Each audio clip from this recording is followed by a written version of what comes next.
Boa noite, meus irmãos. Que a graça e a paz do nosso Senhor Jesus Cristo esteja com cada um.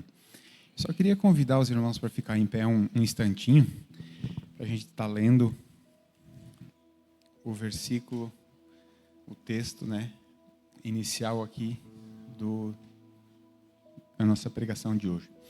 Marcos, capítulo 16, Evangelho de Marcos, capítulo 16.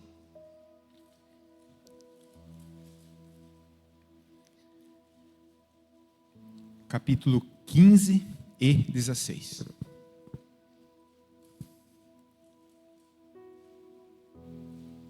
Evangelho de Marcos, capítulo 16, versículo 15 e 16. E disse-lhes: Ide por todo o mundo, pregai o evangelho a toda criatura. Quem crer e for batizado será salvo, mas quem não crer será condenado. Em algumas versões fala, já está condenado. Feche os seus olhos comigo, vamos orar. Pai, obrigado, Senhor, por estarmos aqui.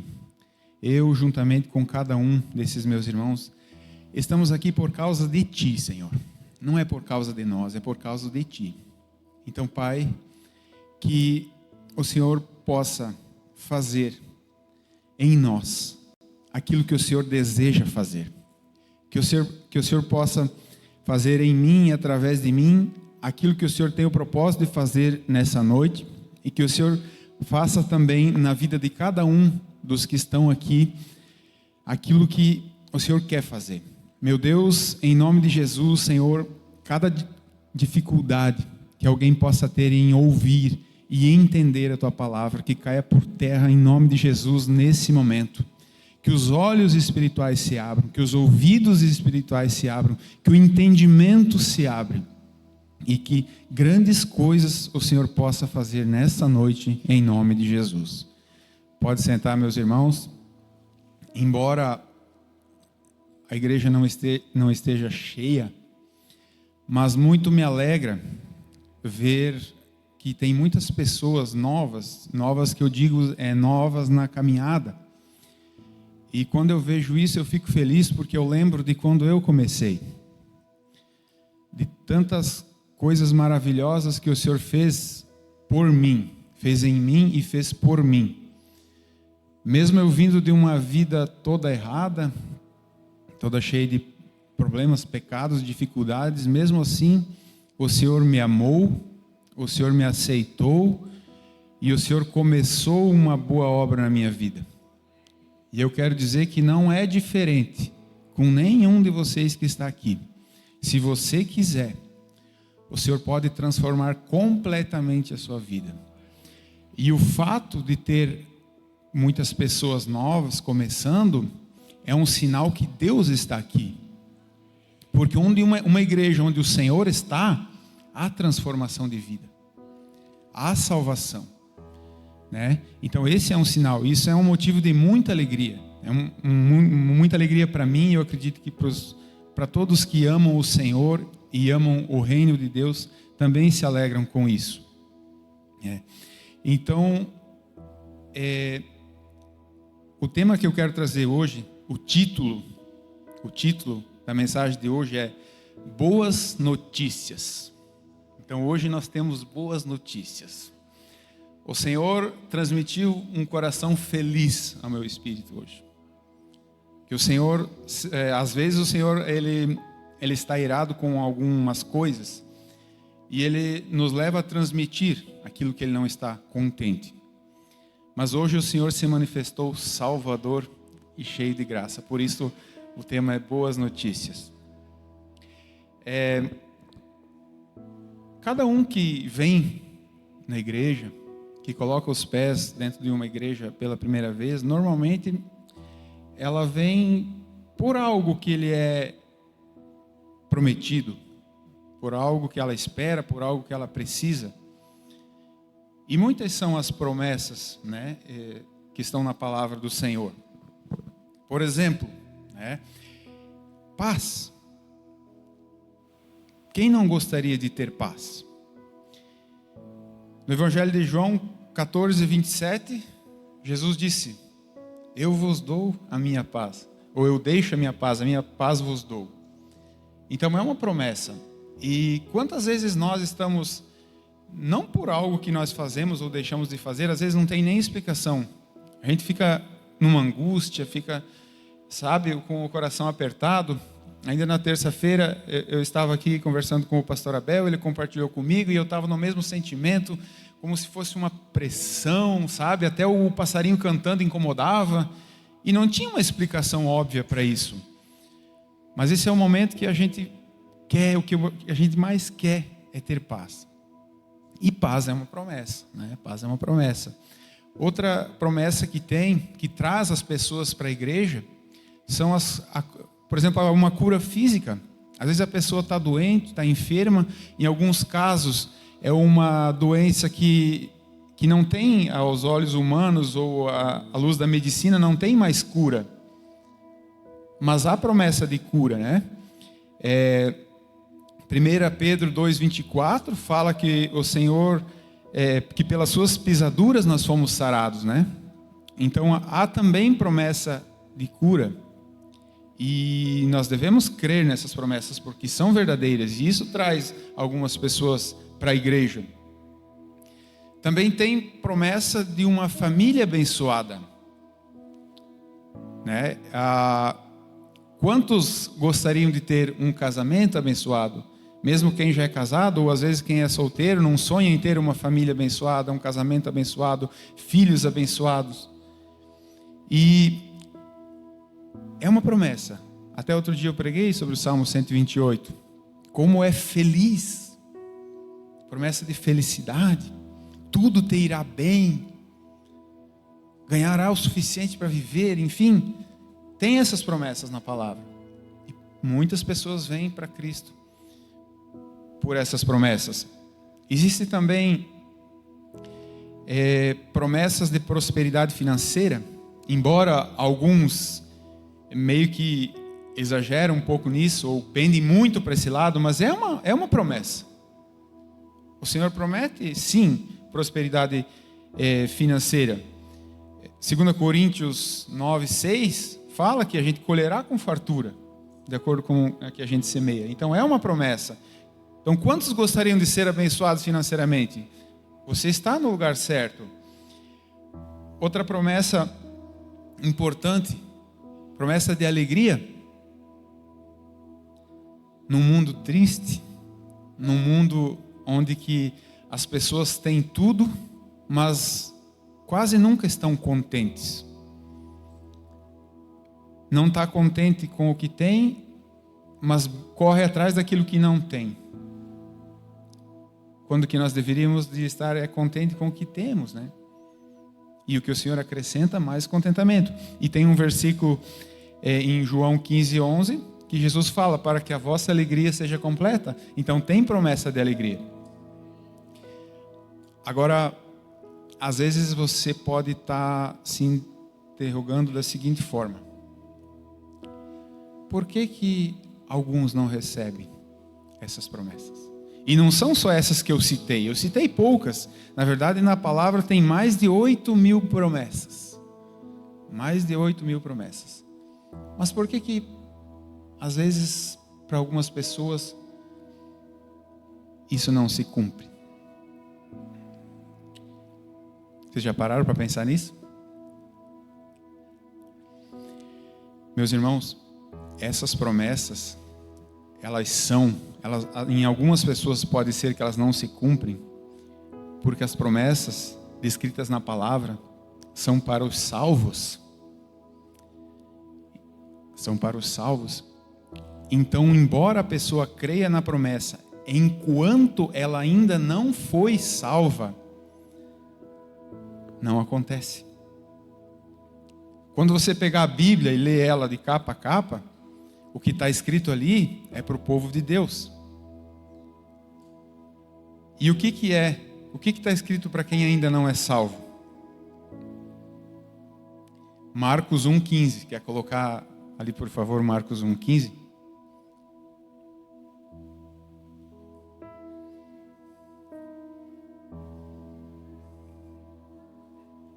Evangelho de Marcos 1,15. O tempo é chegado, dizia ele, o reino de Deus está próximo. Arrependam-se e creiam no Evangelho.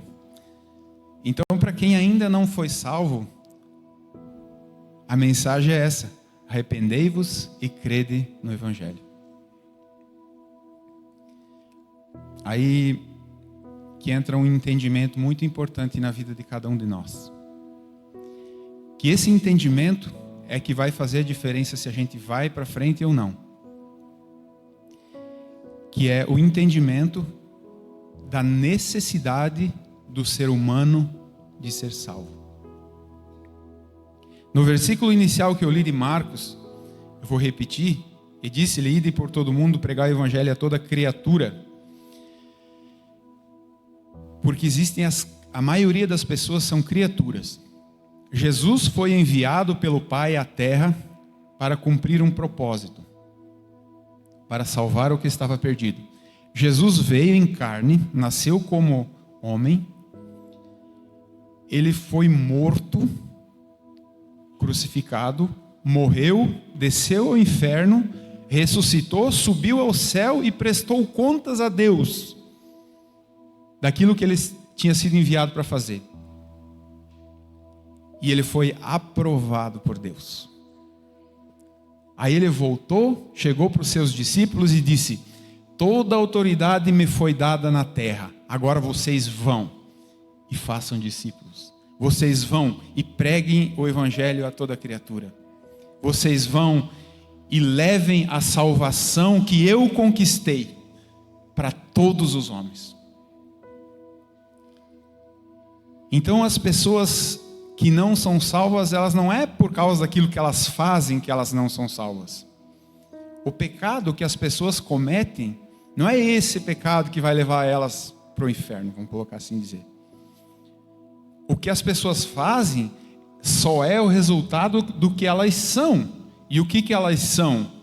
Pecadores por natureza. Todos nós, cada um de nós, sem exceção, nós nascemos separados de Deus.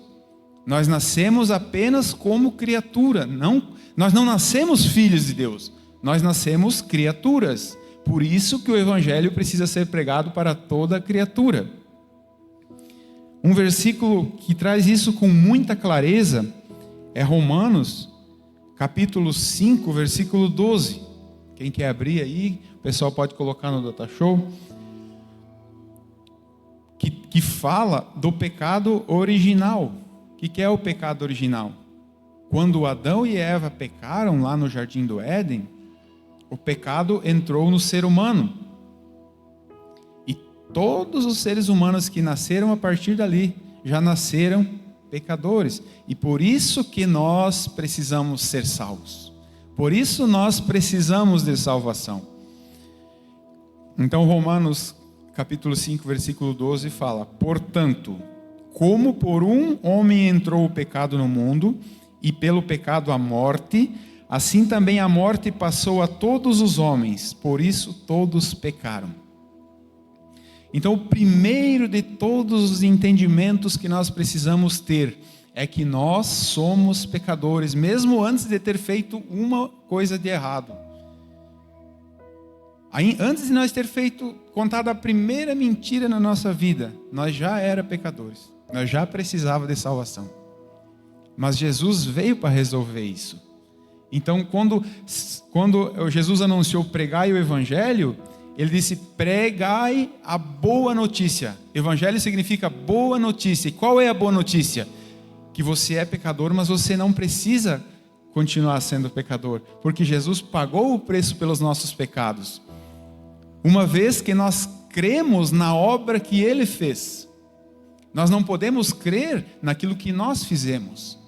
Nós não podemos crer que pelo nosso bom comportamento ou pelas nossas boas obras nós vamos ser aceitos por Deus. Nós precisamos crer que aquilo que Jesus fez, isso sim, pagou o preço pelos nossos pecados. A obra de Cristo na cruz, ela não só perdoou o nosso pecado original, aquele pecado que veio dentro de nós quando nós nascemos, mas também perdoa cada um dos pecados que a gente cometeu no passado, é como se tivesse um depósito. Perdoa os nossos pecados atuais e também perdoa os pecados que nós vamos cometer lá na frente. É claro que isso não é automático. A Bíblia fala que nós precisamos confessar. Se confessarmos os nossos pecados, Ele é fiel e justo para nos perdoar. Então nós precisamos confessar. Mas hoje existe sim perdão completo em Cristo. Aí nós passamos de criaturas para filhos. Aí nós passamos então a ser salvo. Por isso que a Bíblia diz: arrependei-vos e crede no Evangelho. Então o Evangelho são boas notícias.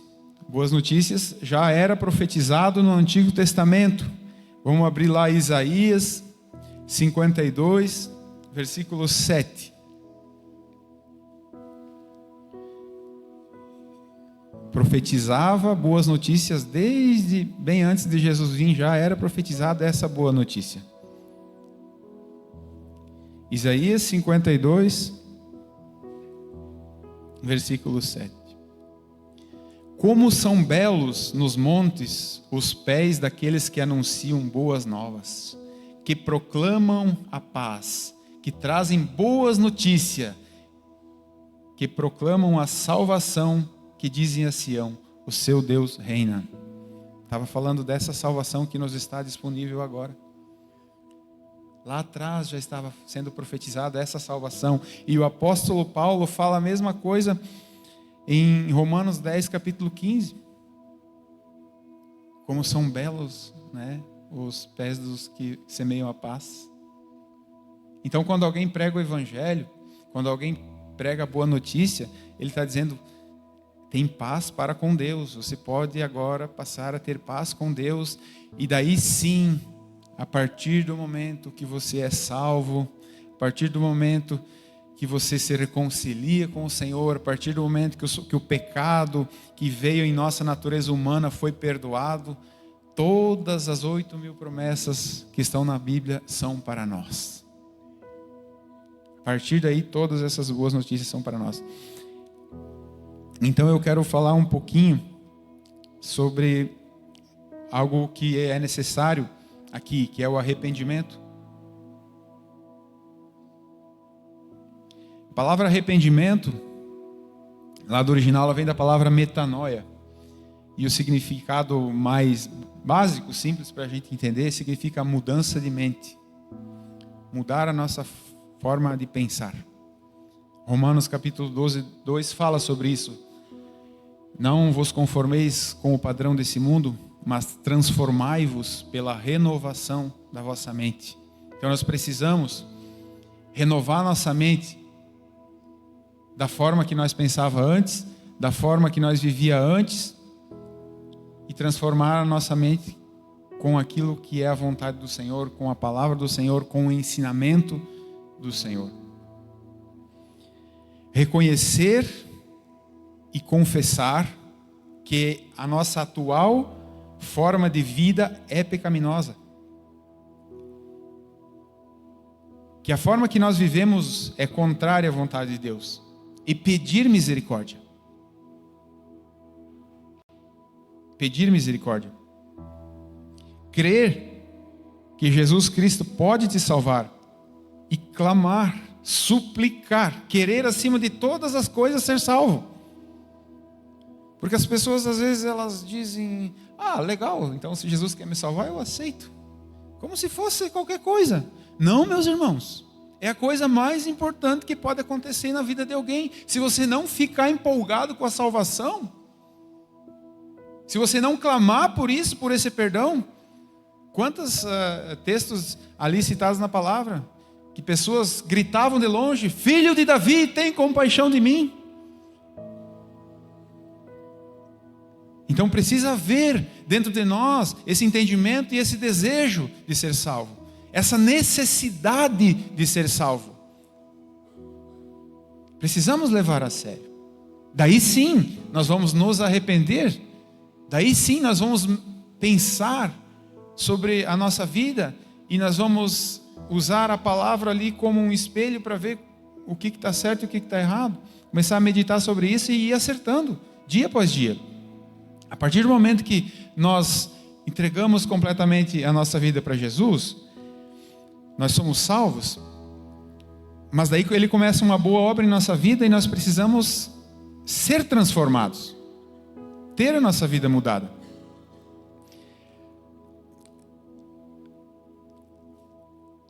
Romanos capítulo 10,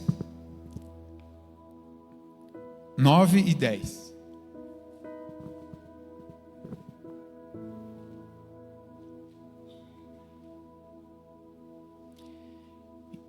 Então, depois de você entender que é um pecador, depois de você entender que você precisa de salvação, Romanos capítulo 10, 9 e 10 fala assim: se você confessar com a sua boca que Jesus é Senhor e crer em seu coração que Deus o ressuscitou dentre os mortos, será salvo.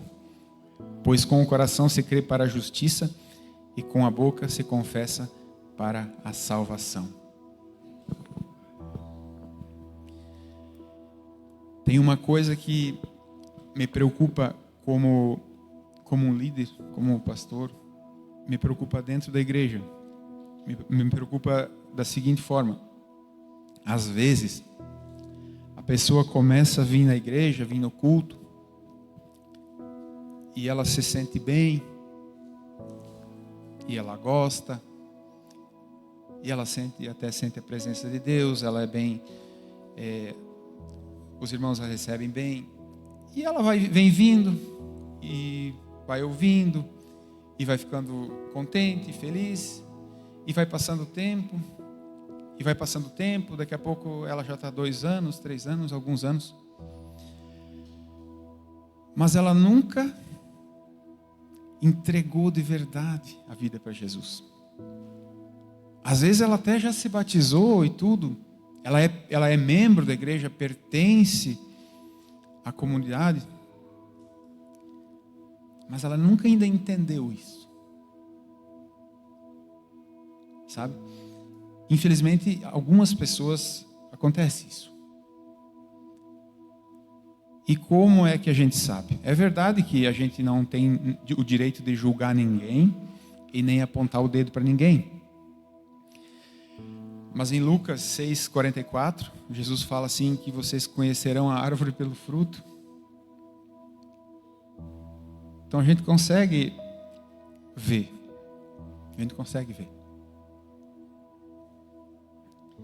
Também em Mateus 12,34, a Bíblia fala que a boca fala do que está cheio o coração. Às vezes tu está conversando com um irmão, ele fala de futebol, ele fala de política, ele fala de carro, ele fala de trabalho. Não tem nenhum problema em falar disso, eu também falo disso. Mas tu não ouve ele falar sobre Jesus, sobre a palavra, sobre a salvação. Isso fala muito sobre se a pessoa foi salva ou não. Sabe? Então, o objetivo dessa palavra não é acusar ninguém. É boas notícias, lembra? É boas notícias. Eu quero trazer boas notícias de salvação. Então, quebrando o protocolo, se tiver alguém agora que entendeu que ainda não era salvo, mas que crê que pode ser salvo, levante a mão agora. Pode levantar se tiver alguém que ainda não entendeu, mas que crê que pode ser salvo imediatamente. Pode agora, pode ser salvo agora, não precisa esperar para amanhã. Glória a Deus que todo mundo já entendeu, né? Então agora o caldo vai engrossar, se agarra. Estou brincando. Então, se todos são salvos, todos então têm direito às promessas da palavra de Deus.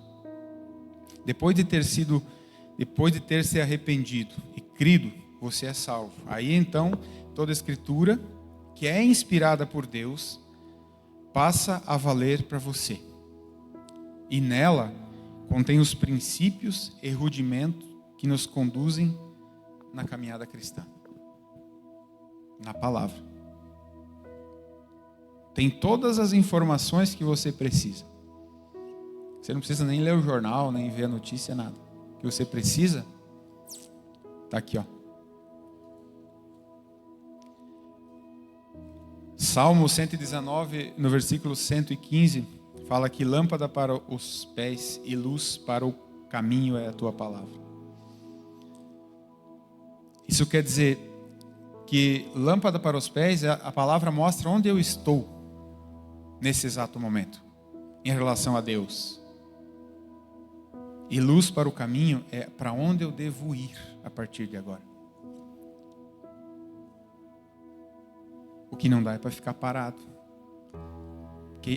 Por isso já fala, caminhada cristã. Não é estadia cristã, é caminhada. A gente tem que avançar, a gente tem que crescer, a gente tem que dar frutos. Mateus 29, o capítulo 19 e 20, é a mesma, é só que antes eu li em Marcos, agora foi narrado por Mateus. Ele só fala um pouquinho diferente, ele fala assim: ide, portanto, fazei discípulos de todas as nações, batizando-os em nome do Pai, do Filho e do Espírito Santo, ensinando-os a guardar todas as coisas que vos tenho ordenado. E daí eis que estarei convosco todos os dias até a consumação do século. Mas o importante aqui que eu quero salientar é ensinando-os a guardar todas as coisas que eu vos tenho ordenado. Então Jesus, quando ele esteve na terra, ele ensinou os seus discípulos e deu ordens a eles de como viver, de como se portar e de o que fazer. E isso precisa ser ensinado. Então, se você foi salvo, se você é um salvo, agora você tem que ser ensinado. Você tem que aprender a viver. Então, existem princípios e rudimentos para os salvos. Princípios e rudimentos. O que então são princípios? A maioria das pessoas... Você sabia que a maioria das pessoas não sabe o que são princípios? Princípio é aquilo que foi estabelecido por Deus na criação.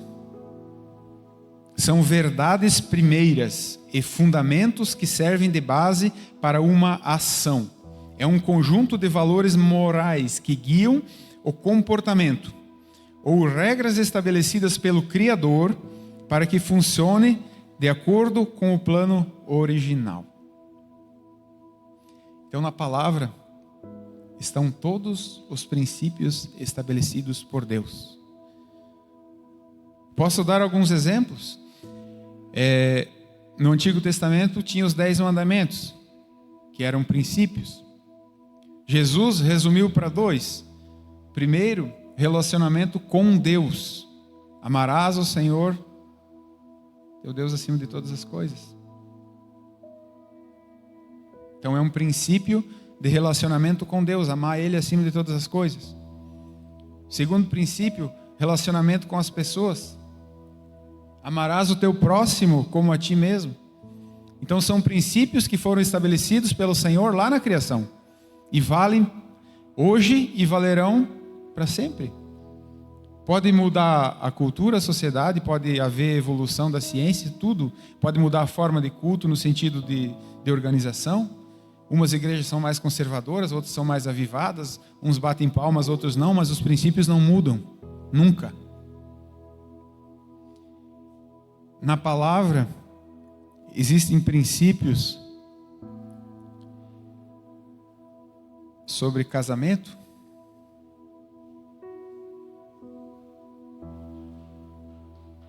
Vocês já pararam para pensar como é que Deus quer que seja o casamento? Tem na palavra. E a gente precisa aprender. Existem princípios do que é certo e do que é errado. Hoje, se tu parar qualquer um na rua e perguntar: o que tu acha? Isso é certo ou errado? Cada um tem o seu ponto de vista de o que é certo e o que é errado. Alguns fazem barbaridades e acham que está certo. Então não é o que nós achamos que é certo, ou o que nós achamos que é errado. É o que o Senhor diz que é certo. É o Senhor que definiu os princípios de certo e errado lá na fundação do mundo já, desde o começo. Por isso é princípio. E nós temos que entender isso, nós temos que buscar conhecer isso e viver dessa maneira. Para o nosso próprio bem, isso não é uma coisa ruim. Os princípios, eles nos protegem, eles cuidam de nós, eles guardam a nossa vida. Então Deus não quer colocar peso sobre nós, pelo contrário, Ele quer nos ajudar, Ele quer nos proteger. Também existem também princípios sobre dinheiro, sobre finanças. Por que não? Claro que tem, muito. Até aqueles, não tem esses coach famosos aí que dão palestras sobre finanças, sobre prosperidade, sobre tudo? Sabe de onde é que eles tiraram esses? Eles tiraram tudo da Bíblia. Embora eles sejam ateus, eles tiraram dos provérbios de Salomão, eles tiraram da Bíblia. São tudo princípios bíblicos que eles usam. Mesmo sendo ateus, se colocar em prática os princípios bíblicos, funciona. E sabe o que é triste? Que nós, como cristãos, muitas vezes nós perdemos a oportunidade de ser abençoados nessa área. Outro dia, eu fiz esses dias ali, junto com alguns irmãos, aquele curso Homem ao Máximo. E no final, assim, a gente tem os pedidos de oração, né? Então a gente orava por cada irmão, cada um orava por todas as pessoas. Irmãos, pasmem, mas a maioria pedia oração por finanças. A maioria tinha problema financeiro. Eu não estou falando que nós nunca vamos ter problema financeiro. Eu não estou falando que nós nunca vamos ser provados nas finanças. Isso é normal. Quanto tempo eu passei problema financeiro? E dos bravos, daqueles bem difícil mesmo. É normal. Agora a vida toda, meus irmãos, a vida toda aí já não é tão normal assim. Porque existem princípios que, se nós colocarmos em prática, nós vamos prosperar. E estão à nossa disposição. Quero falar um pouquinho também sobre os rudimentos. Rudimentos fala da doutrina de Cristo, princípios elementares da fé cristã, nos quais os cristãos devem avançar. Que seria então o ensino sobre arrependimento, sobre pecado, sobre fé, sobre batismo, imposição de mãos, ressurreição dos mortos, juízo eterno.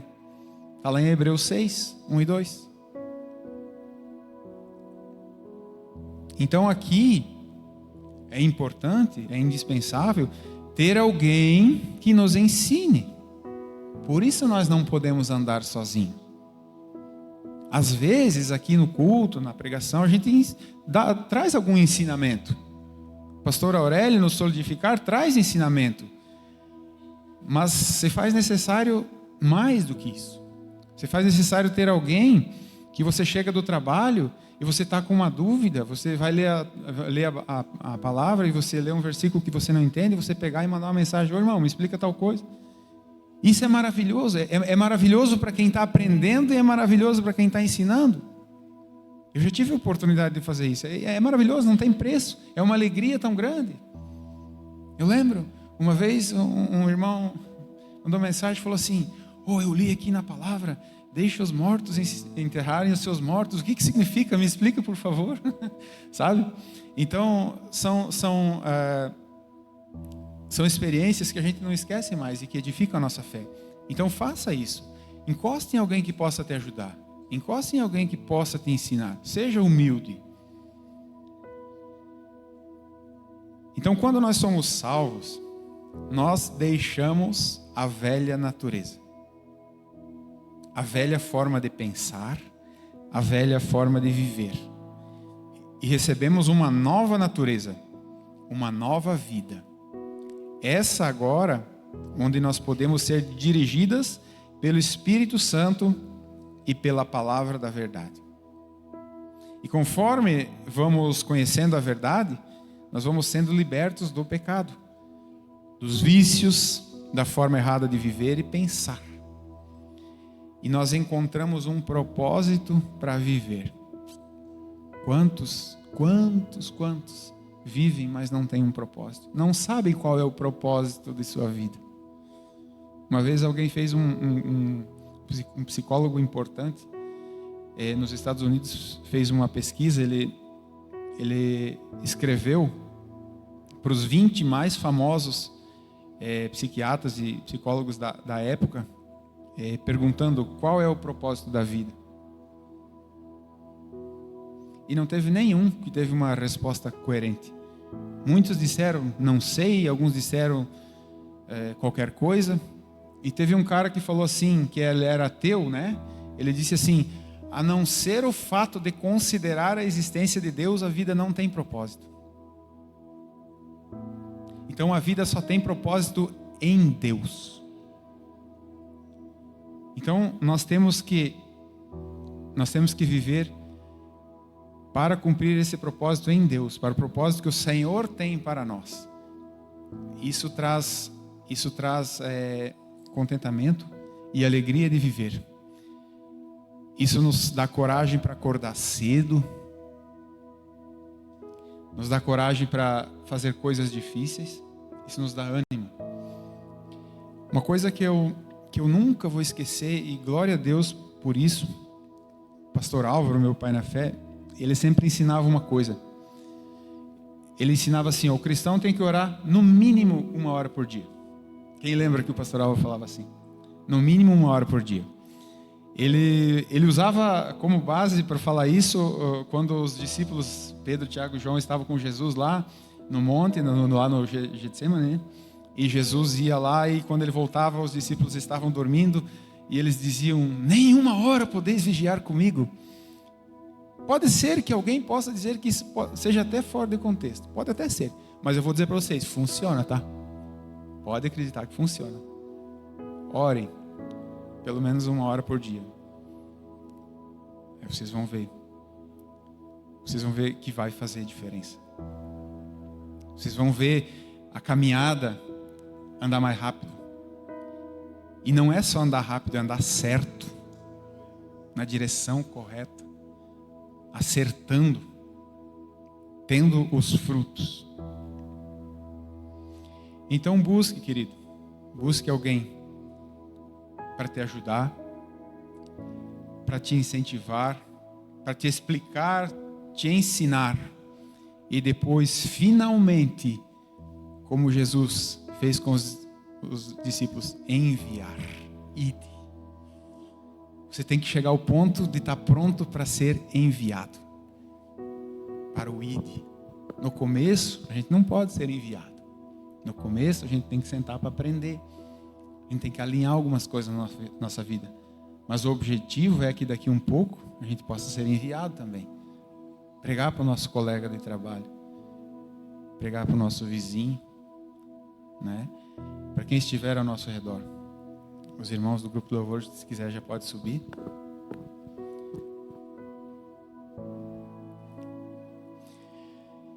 Mas também tem uma parte da igreja que já estão preparados para ir. Que já estão preparados para ir, mas estão neutralizados. Estão sem ação. Eles estão prontos, estão capacitados, mas estão estagnados. E o Senhor falou comigo essa semana sobre isso. O inimigo, como diz a palavra, ele tem as suas astutas ciladas. E o inimigo tem trazido manipulação nos pensamentos dos cristãos, para torná-los infrutíferos, para desviá-los do foco. Ele gostaria de desviar vocês da fé, mas quando ele não consegue, ele manipula ao ponto de os cristãos deixarem de buscar em primeiro lugar o reino de Deus. Ele manipula ao ponto de as pessoas serem sufocadas com os cuidados desse mundo, com o ganhar dinheiro, com o trabalhar, com o status, com a rede social. Ele manipula através do ensino na escola, através do filme que você assiste, através de qualquer programação. Tudo hoje o inimigo usa para manipular. E às vezes a gente acaba caindo nisso. E quando a gente se percebe,